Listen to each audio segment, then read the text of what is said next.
दोस्तों नमस्कार। हम बात करने वाले हैं परमाणु क्या होता है।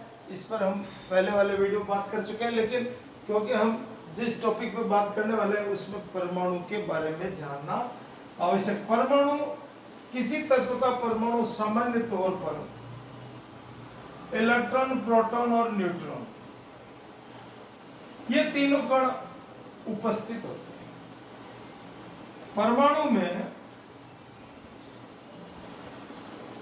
परमाणु के मध्य भाग में नाभिक होती है जिसे न्यूक्लियस कहते हैं। क्या कहते हैं? नाभिक। और इस नाभिक में प्रोटॉन होते हैं, धन आवेशित कण होते हैं प्रोटॉन, जिनका आवेश क्या होता है? धन। और जो ऋण आवेशित होता है वो इलेक्ट्रॉन कहलाता है। इलेक्ट्रॉन,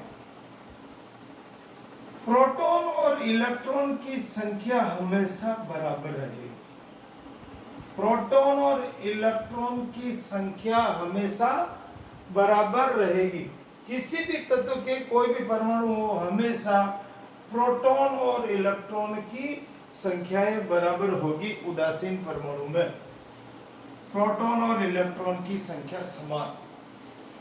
प्रोटॉन नाभिक में रहेगा और इलेक्ट्रॉन उसके ऑर्बिट या कक्ष में चक्कर लगाता है।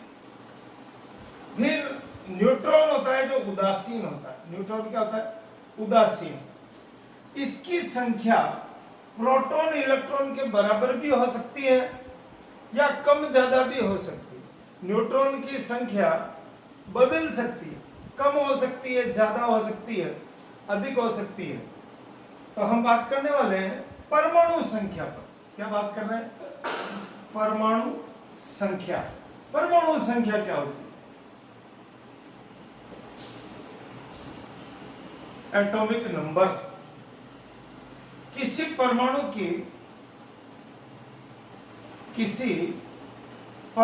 की नाभिक में स्थित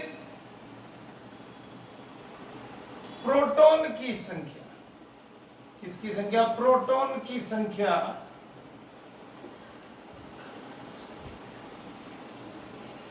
परमाणु संख्या कहलाती है।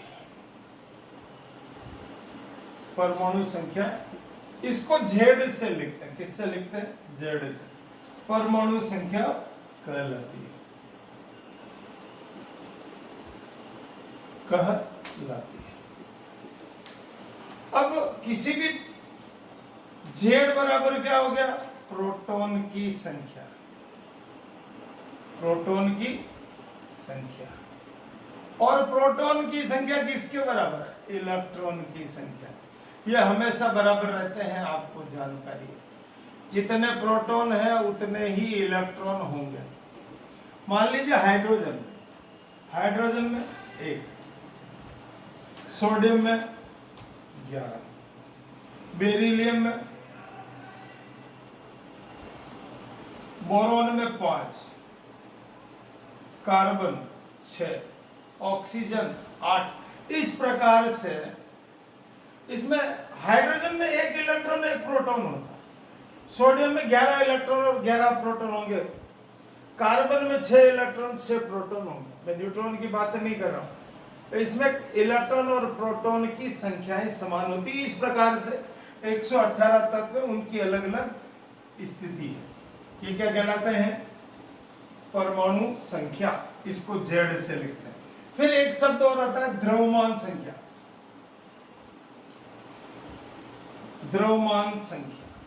अब द्रव्यमान का मतलब उसके भार से हो गया।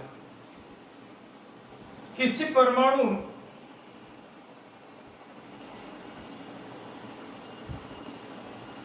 की नाभिक में स्थित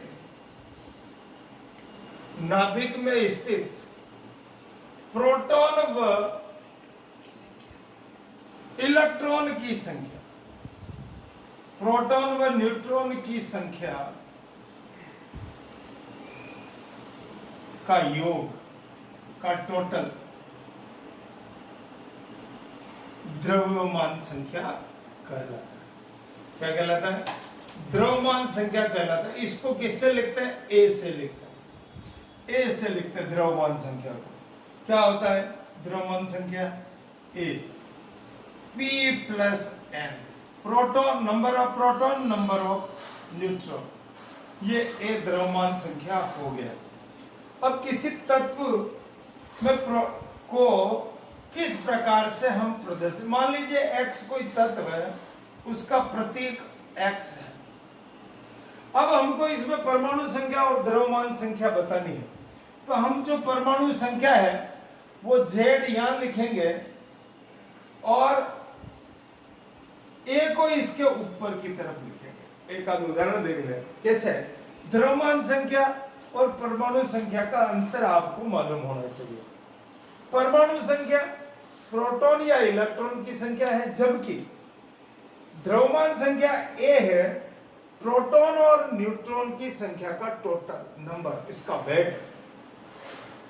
जैसे 6C और यहां पर क्या लिखेंगे 12। Oxygen 8O16, 17Cl35। इस प्रकार से हम परमाणु संख्या और द्रव्यमान संख्या को प्रदर्शित करते हैं। बहुत बहुत धन्यवाद।